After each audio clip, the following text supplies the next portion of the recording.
Hello student, welcome to DP channel. About myself, I am Deepak Kumar Saroj. I have graduated in BSc Math.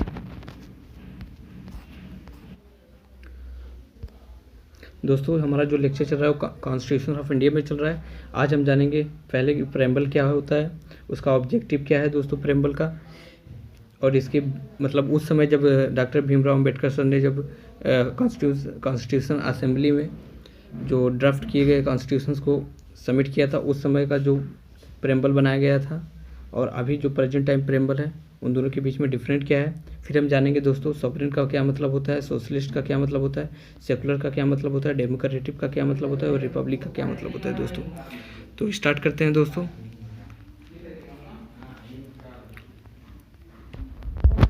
दोस्तों ये आपका preamble है, present time का preamble है। जैसे कि आप देख सकते हैं प्रेम्बल का मतलब होता है दोस्तों इंट्रोडक्शन टू द कॉन्स्टिट्यूशंस, जो कॉन्स्टिट्यूशंस को इंट्रोड्यूस करने वाला वर्ड, मतलब जैसे हमारा कंटेंट होता है वैसे इंट्रोडक्शन है दोस्तों। प्रेम्बल इंट्रोड्यूस कराता है कि कॉन्स्टिट्यूशंस के अंदर क्या क्या है। जैसे कि ये कहता है कि India to be a sovereign, socialist और सेकुलर और डेमोक्रेटिक रिपब्लिक हो, ठीक है। तो ये जो आपका वर्ड है दोस्तों sovereign, socialist, secular, democratic Republic, एक फिलॉसफी है दोस्तों, और इसी फिलॉसफी पर आपका पूरा कॉन्स्टिट्यूशन जो है वो बना हुआ है।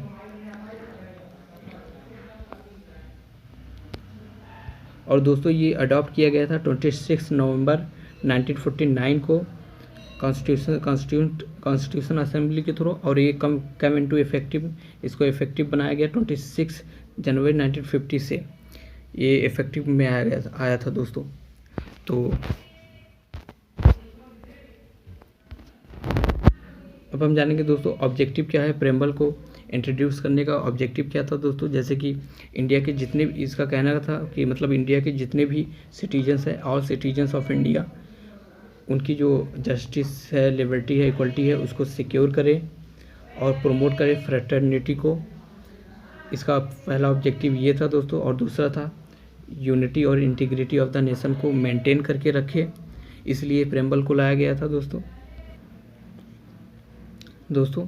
तीसरा हमारा है difference between past and present preamble, कि उस समय जब कॉन्स्टिट्यूंट असेंबली में इसको ड्राफ्ट किए गए कॉन्स्टिट्यूशंस को सबमिट किया गया था, उस समय क्या प्रेम्बल था और प्रेजेंट टाइम प्रेम्बल है। ये दोस्तों उस टाइम का प्रेम्बल है जब इसको इफेक्टिव में लाया गया था कॉन्स्टिट्यूशन को, और ये प्रेजेंट टाइम का प्रेम्बल है दोस्तों। इन दोनों के बीच में डिफरेंट क्या है दोस्तों, तो आप अगर देख सकते हो तो यहाँ पर देखिए सोवरेन और socialist, secular, democratic, Republic word है, लेकिन दोस्तों आप यहाँ देखेंगे तो यहाँ पर आपको सिर्फ सोवरेन, डेमोक्रेटिक और रिपब्लिक वर्ड ही प्रेम्बल के अंदर दिखेगा।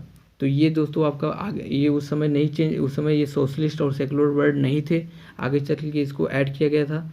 तो और अब दोस्तों आप देख सकते हैं यहाँ पर नीचे के तरफ, यहाँ आपको फ्रेटर्निटी में देखेंगे तो डाउन की तरफ आपको यूनिटी और इंटीग्रिटी ऑफ द नेशन दिखेगा, लेकिन दोस्तों यहाँ पर आप फ्रेटर्निटी में देखेंगे तो नीचे पे आपको यूनिटी ऑफ द नेशन दिखेगा, ना कि इंटीग्रिटी ऑफ द।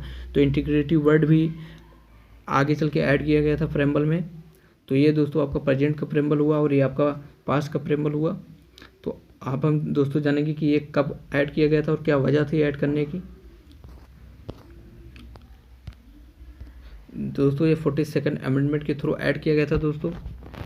इसको उस टाइम पहली बार इसको अमेंड किया गया था और वो डेट क्या था 18 दिसंबर 1976 को ऐड किया गया था दोस्तों। उस समय इंदिरा गांधी की गवर्नमेंट थी। तो इसका ऐड करने का पीछे का रीज़न ये था दोस्तों कि उस समय इंदिरा गांधी की इलेक्शन किया गया था। तो यूपी में इलेक्शन हुआ था दोस्तों, एग्जैक्ट लोकेशन मालूम नहीं है, लेकिन उस समय इलेक्शन किया गया था। और प्रॉब्लम क्या था दोस्तों, इंदिरा गांधी उस समय जीती थी, लेकिन अपोजिट जो पार्टी थी उसने मतलब इन पे केस कर दिया था हाई कोर्ट में कि जो भी इलेक्शन हुआ है वो करप्टेड तरीके से किया गया है। तो हाई कोर्ट ने इनको 6 महीने के अंदर दूसरा इलेक्शन करवाने या अपने जो भी पद है, जो भी पोस्ट है, उससे रिजाइन करने का फैसला सुनाया था।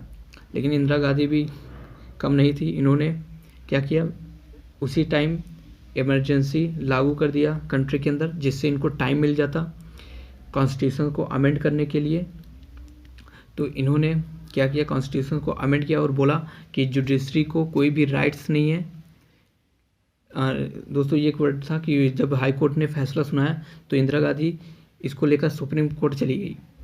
तो सुप्रीम कोर्ट ने भी कहा कि जो भी क्लेम आप पे लगाया गया है, जो भी आप पर लगाया गया अपोजिट पार्टी के थ्रू, वो आपका सही है, उस पर प्रूफ भी है। तो उन्होंने कहा कि जो हाई कोर्ट फैसला सुनाया है वो फैसला सही है, ठीक है। तब इन्होंने क्या किया, इमरजेंसी लागू कर दिया इंडिया के अंदर, जिससे इनको टाइम मिल जाता कॉन्स्टिट्यूशन को अमेंड,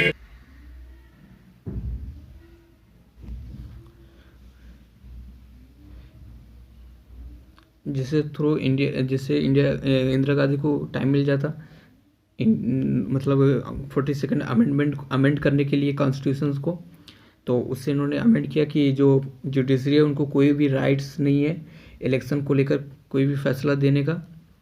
तो उस समय जुडिशरी ने मान लिया, लेकिन आगे चल के जब काफ़ी चेंज हुआ तो उन्होंने बेसिक स्ट्रक्चर लाया कि आप इस चीज़ को अमेंड नहीं कर सकते जो किसी के फंडामेंटल राइट को वायलेशन कर रहा हो। तो उस समय दोस्तों इन्होंने जो अमेंडमेंट किया था, तो इन्होंने नए नए वर्ड को ऐड किए थे प्रेम्बल के अंदर, जो था आपका सोशलिस्ट, सेकुलर वर्ड ऐड किए गए थे किसके बीच में, सोवरेन और डेमोक्रेटिक कंट्री के बीच में इसको ऐड किया गया था, ठीक है। और भी दोस्तों एक वर्ड था यूनिटी ऑफ द नेशन था पिछले बार मतलब पास्ट वाले प्रेम्बल में, लेकिन प्रेजेंट में unity of the integrity of the nation add किया गया। तो ये कुछ चीज़ें थी जो ऐड किए गए थे। और क्या वजह था दोस्तों ऐड करने का, यही था कि इनको टाइम चाहिए, इमरजेंसी इन्होंने फैलाया कि जिससे इनको टाइम मिल जाता। लेकिन बाद में चल के जुडिशरी ने इनके मतलब बेसिक स्ट्रक्चर लाया, जिससे जो गवर्नमेंट था उसको चारों तरफ से घेर लिया कि अब ऐसे कोई भी अमेंडमेंट नहीं कर सकते जिससे पीपल ऑफ द कंट्री को प्रॉब्लम फेस करना पड़े, ठीक है। तो ये वजह था। लेकिन जो सोशलिस्ट सेकुलर वर्ड ऐड किए गए थे दोस्तों वो बहुत ही अच्छे थे, मतलब इसका जो मीनिंग है वो बहुत ही अच्छा है, जिससे लोगों को बहुत ही एडवांटेज मिलता, ठीक है दोस्तों। अब नेक्स्ट चलते हैं दोस्तों, जानते हैं कि ये वर्ड क्या था, मतलब क्या है इनका। जैसे कि आप देख सकते हैं दोस्तों, सॉवरेन, सोशलिस्ट, सेकुलर, डेमोक्रेटिक और रिपब्लिक वर्ड, इसका हम जानेंगे कि इसका एक एक वर्ड का मतलब जानेंगे क्या है। जैसे कि आप देख सकते हैं दोस्तों, सॉवरेन का मतलब होता है दोस्तों independent authority of the state. इसका मतलब होता है दोस्तों, जैसे कि हमारी कंट्री हुई सेंट्रल लेवल पे हम देखेंगे तो इंडिया पहले क्या था, ब्रिटिश के कंट्रोल में था। लेकिन प्रेजेंट टाइम में 1947 से इसको आज़ादी मिली। जब आज़ादी मिली तो इंडिया अपने सारे फैसले खुद लेने लग गए, कोई भी इंटरफेयर नहीं कर सकता इसमें। तो ये जब भी ऐसी कोई भी बॉडी जब अपने फैसले खुद ले किसी के कंट्रोल में ना हो, कोई एक्सटर्नल पावर कंट्रोल ना कर रही हो, तो उसे सॉवरेन कंट्री कहेंगे। और स्टेट की बात करते हैं दोस्तों, स्टेट भी अपने फैसले खुद ले सकते हैं। जो जिस भी सब्जेक्ट पर स्टेट के अंदर जो भी सब्जेक्ट आ रहा है उस पर वो खुद फैसला ले सकता है। बस एक चीज़ आपको याद रखना है दोस्तों कि जो सब्जेक्ट हो कॉन्स्टिट्यूशन में लिखा हो, कि कॉन्स्टिट्यूशन में एक्चुअली ऐसा लिखा हुआ है दोस्तों कि सेंटर इस सब्जेक्ट पर फैसला ले सकता है, कॉन्स्टिट्यूशन इस स्टेट आपका इस सब्जेक्ट पे फैसला ले सकता है। लेकिन जिस सब्जेक्ट पे स्टेट फैसला ले सकता है उस पर वो नहीं ले सकता, आपका सेंटर नहीं ले सकता। लेकिन अगर आपका वार का टाइम चल रहा हो, जिस समय जैसे कि अभी रूस और यूक्रेन के बीच में चल रहा है, तो अगर इंडिया और किसी और के बीच में चल रहा है तो पूरे स्टेट के सारे फैसले सेंटर लेगी। तो अगर ऐसा सिचुएशन हो रहा है, लेकिन दोस्तों अगर हम इस बात को ध्यान दें कि स्टेट एक सॉवरेन भी है, क्योंकि स्टेट अपने फैसले खुद ले सकती है, जिस भी सब्जेक्ट पर वो अपने फैसले खुद ले सकती है। तो ऐसे इसका मतलब यही दोस्तों, ऐसा कोई बॉडी, सिंपल वर्ड में कहेंगे तो इसका ऐसा कोई भी बॉडी जो किसी भी एक्सटर्नल पावर के कंट्रोल में ना हो, ना किसी भी अदर स्टेट के कंट्रोल में हो, और वो कोई भी सब्जेक्ट पर अपने फैसले अपने खुद लॉ बना सकती हो, और वो इंडिपेंडेंट अथॉरिटी हो, तो उसे सॉवरेन कहेंगे दोस्तों। अब हम जानेंगे दोस्तों सोशलिस्ट का मतलब क्या होता है दोस्तों। इसको ऐड किया गया था 42nd अमेंडमेंट के थ्रू इन 1976 में, इंदिरा गांधी ने जब इमरजेंसी फैलाया था उसके थ्रू उस टाइम। तो सोशलिस्ट का मतलब दोस्तों क्या होता है कि सिंपल वर्ड में इसको समझेंगे कि जब कोई डेवलपमेंट कर रही हो गवर्नमेंट और उससे पूरे ह्यूमन बींग को फ़ायदा हो रहा हो, और वो जो डेवलपमेंट हो रही है वो किसी वायलेशन की वजह से नहीं हो रहा है, किसी को प्रॉब्लम नहीं फेस करना पड़ रहा है और उससे डेवलपमेंट हो रहा है, तो उसे सोशलिस्ट कहेंगे, सोशलिज्म कहेंगे दोस्तों। और जो गोल, जो टारगेट बनाया है गवर्नमेंट ने, और उसको पूरा करने के लिए डेमोक्रेटिक तरीका यूज कर रही है, तो उसे सोशलिस्ट गोल कहेंगे उस गोल को। जैसे कि दोस्तों एक टाइम था, पहले के टाइम 1970 के अराउंड ही था, तो उस समय क्या था कि दोस्तों एक नया लॉ आया था कि जो भी जिनके पास लैंड ज़्यादा है वो डिस्ट्रीब्यूट कर दे पिछड़ी जातियों को। तो ये जो लॉ था दोस्तों, इससे बहुत ही बुरा, मतलब कह सकते हैं काफ़ी लोगों को इससे बहुत प्रॉब्लम हुआ होगा, क्योंकि ये जो लॉ है, अगर आप, जैसे कि आप सपोज करिए आपके पास लैंड है और आपसे बोला जाए कि आप अपना लैंड किसी और को दे दीजिए, तो आपको कैसा लगेगा? आपके फंडामेंटल राइट्स का वायलेशन होगा। जब ये लॉ बनाया गया तो उस समय किसी ने केस कर दिया था कि ये फंडामेंटल का वायलेशन कर रहा है, ठीक है। तो उस समय दोस्तों ये सोशलिस्ट वर्ड को ऐड किया गया, इन सब चीज़ों को ध्यान में रखते हुए कि किसी भी चीज़ का वायलेशन ना हो, ऐसा कोई भी काम हो जिससे किसी का वायलेशन ना हो और उससे हर ह्यूमन बींग को फ़ायदा हो रहा हो, तो उसे सोशलिज्म या सोशलिस्ट कहेंगे। तो दोस्तों ये इम्प्लाई करता है सोशल और इकोनॉमिक इक्वलिटी को, जिसका मतलब होता है सोशल इक्वालिटी का मतलब ये होता है कि दोस्तों कोई डिस्क्रिमिनेशन ना हो किसी भी ग्राउंड पर, चाहे वो कास्ट का ग्राउंड हो, कलर का हो, क्रीड का हो, सेक्स का हो, या रिलीजियस या लैंग्वेज का हो, कि मतलब कोई भी कास्ट हो, चाहे हिंदू हो, बुद्ध हो, बुद्धिज़्म हो, मुस्लिम हो, चाहे कोई भी कास्ट हो, एक दूसरे से कोई भी डिस्क्रिमिनेशन ना हो, कि कोई भी डिस्क्रिमिनेशन ना हो, ना वो कास्ट के बेसिस पे, ना रिलीजियस के बेसिस पे, ना लैंग्वेज के बेसिस पे। तो इसका मतलब यही है दोस्तों। अब हम जानेंगे दोस्तों कि नेक्स्ट वर्ड में क्या मतलब है। जैसे सेकुलर है, सेकुलर का क्या मतलब होता है? सेकुलर का क्या मतलब होता है? तो सेकुलर दोस्तों, ये सेकुलर का एग्जैक्ट मतलब होता है जैसे कि रिलेशन बिटवीन गवर्नमेंट और रिलीजियस जो भी है वो डिटरमाइन किया जाएगा कॉन्स्टिट्यूशन से, लॉ की वजह से। इसका मतलब ये है दोस्तों कि जो भी जैसे कि कॉन्स्टिट्यूशन है, कॉन्स्टिट्यूशन के अंदर अगर आप पढ़ेंगे तो उसमें अलग अलग रिलीजियस के लिए अलग अलग लॉ बनाए गए हैं। तो सेकुलर कहता है कि जो रिलेशन होगा गवर्नमेंट और रिलीजियस ग्रुप के बीच में, वो जो कॉन्स्टिट्यूशन में लिखा गया है उसी के बेसिस पे किया जाएगा। आप समझ रहे होंगे कि मतलब अगर रिलीजियस का अलग अलग लॉ बनाए गए हैं तो गवर्नमेंट उसी लॉ के थ्रू डील करेगा अलग अलग रिलीजियस से। तो ये रिलेशन है दोस्तों उसके बीच में। और ये कहता है कि जो पावर होगा स्टेट और रिलीजियस का वो अलग होगा। इसका मतलब ये है कि दोस्तों जो डिफरेंट टाइप के रिलीजियस हैं जैसे कि Hinduism, Buddhism, Jainism, Sikhism, Christianity, Islam, इनको इक्वली रिस्पेक्ट दिया जाए और कोई भी स्टेट रिलीजियस स्टेट ना हो, कि मतलब कोई भी स्टेट ये ना कहे कि हम इस रिलीजियस को फॉलो कर रहे हैं, वो इक्वलिटी को लाए हर रिलीजियस के बीच में। क्योंकि हमारा जो कंट्री है वो डाइवर्स कंट्री है, यहाँ पर हर तरह के लोग रहते हैं, तो इक्वलिटी होना बेहद ज़रूरी है। कोई भी स्टेट इसको ना, कोई भी रिलीजियस को फॉलो ना करे, ये हमारा सेकुलर वर्ड कहता है। और ये दोस्तों कहता है कि India all the citizens of India को अलाउ किया जाता है, कोई भी प्रोफेशन को फॉलो कर सकते हैं, प्रैक्टिस कर सकते हैं और प्रोपेगेट कर सकते हैं दोस्तों, ये हमारा सेकुलर कहता है। और दोस्तों उस समय के एक फिलोसोफर थे,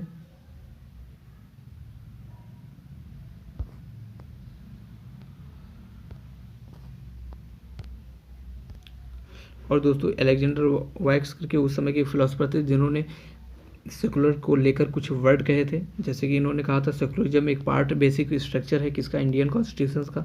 हाँ है, क्योंकि सेकुलर वर्ड एक ऐसा वर्ड है जो इतने सारे वर्ड आपसे इतने सारे डेफिनेशन बता रहा है आपको कि आपको कास्ट को लेकर कोई भी कास्ट को डिफरेंट कास्ट डिफरेंट रिलीजियस को इक्वली रिस्पेक्ट देना चाहिए और सारे सिटीजन्स को ये अलाउ किया गया, कोई प्रोफेशन को फॉलो कर सकते हैं, प्रैक्टिस कर सकते हैं। तो ऐसे वर्ड मतलब बेसिक स्ट्रक्चर ही हुआ आपका कॉन्स्टिट्यूशन का। और ये कहता है दोस्तों इक्वल फ्रीडम हो और रिस्पेक्ट हो फॉर ऑल रिलीजियस के लेकर, कि मतलब सेकुलर वर्ड को लाने के पीछे का रीज़न यही था कि मतलब लोगों को इक्वल फ्रीडम हो, कोई किसी से किसी भी कास्ट को लेकर नफ़रत न करे, डिस्क्रिमिनेशन न करे, मतलब भेदभाव ना हो कोई उसमें उन दोनों कास्टों के बीच में। तो ये वर्ड था, मेन पर्पस इसका यही था कि लोगों को इक्वल फ्रीडम मिले और रिस्पेक्ट मिले हर किसी रिलीजियस के लिए, डिफरेंट टाइप के रिलीजियस को लेकर। अब हम जानेंगे दोस्तों डेमोक्रेटिक का मतलब क्या होता है। दोस्तों डेमोक्रेटिक गवर्नमेंट, डेमोक्रेटिक दोस्तों इसका मतलब ये होता है कि जब कोई भी रिप्रेजेंटेटिव, कोई भी इलेक्शन हो रहा है, वो हो रहा है system of universal adult franchise की वजह से, जिसे 1 पर्सन 1 वोट कहते हैं दोस्तों। इसका मतलब होता है कि जो भी कंट्री है, जैसे कि हमारी इंडिया की कंट्री है, उसमें जो एज लिमिट आपको दिया गया है 18 ईयर्स दिया गया है कि 18 ईयर्स एबव हर पर्सन को राइट से अपने रिप्रेजेंटेटिव चूज़ करने के लिए, मतलब जो भी रिप्रेजेंटेटिव हो इलेक्टेड हो by the people for the people of the people हो, कि जो भी चाहे वो मेल हो फीमेल हो, सब अपने राइट्स को लेकर खुद वोट, इलेक्शन को वोट दें रिप्रेजेंटेटिव को, और वो जिसको चाहे उसको जिता सके। तो जब भी कोई इलेक्शन, कोई रिप्रेजेंटेटिव इलेक्ट हो रहा है और इलेक्शन को जीत रहा है by the people for by the people, मतलब इलेक्शन के थ्रू, तो उसे डेमोक्रेटिक कहेंगे। तो जो ये इस वाले फॉर्म को जो हमारे गवर्नमेंट में लाया गया है, उसका मेन पर्पज़ यही था दोस्तों, क्योंकि हमारा जो गवर्नमेंट है वो ह्यूज है और डाइवर्स पॉपुलेशन है हमारे गवर्नमेंट का, हमारे कंट्री का। तो इसमें डेमोक्रेटिक होना बेहद ज़रूरी है। ठीक है, every citizens of India 18 years of age, ये आपका एज लिमिट है कि मतलब इतना होना चाहिए। ठीक है, तो इसका मेन रीज़न क्या है दोस्तों इनकॉर्पोरेट करने का डेमोक्रेसी को, उसका यही है कि मतलब जो भी पीपल हैं उनको ये फ्रीडम मिले कि अपने वो रिप्रेजेंटेटिव को खुद चूज़ करें और अपने आप को बचाएं टायरेंट रूलर से। ये एक ऐसा रूलर्स होता है, जैसे कि पहले टाइम पे राजा महाराजा का राज चलता था कि राजा का बेटा ही राजा बनेगा, तो इस टाइप का जब भी सिस्टम हो तो उसे टायरेंट रूलर्स कहते हैं। तो ऐसा ना हो इसलिए डेमोक्रेटिक वर्ड लाया गया। तो उसका मतलब ये होता है कि सबको अपने राइट्स हो, पीपल जो हम लोग हैं, हम अपने रिप्रेजेंटेटिव को खुद चूज़ करें, किसके थ्रू, इलेक्शन के थ्रू, वोट के थ्रू। इसलिए कहा गया है 1 पर्सन 1 वोट, हर एक पर्सन के वोट की वैल्यू है, ये हमारा डेमोक्रेटिक वर्ड कहता है।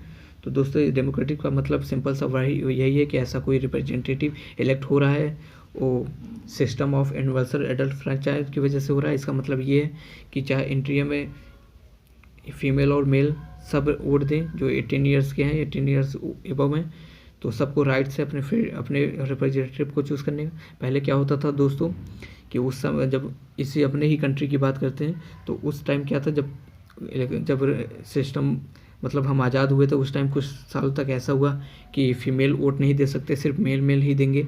तो बाकी उस समय काफ़ी मतलब बुरा ही था कि इंडिया में जितने लोग रहते हैं सबको ये राइट्स है चूज़ करने का, चाहे वो मेल हो फीमेल हो, सबको राइट्स है ये चूज़ करने का कि वो अपने रिप्रेजेंटेटिव को खुद चूज़ करें।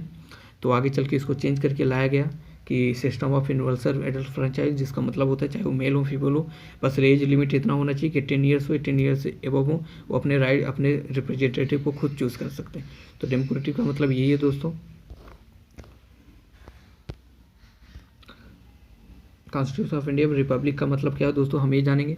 रिपब्लिकन फॉर्म ऑफ गवर्नमेंट का क्या मतलब होता है, ये वही है मतलब दोस्तों जो हेड ऑफ स्टेट होंगे वो इलेक्टेड होंगे, नॉट हेरिडिटरी मोनार्क।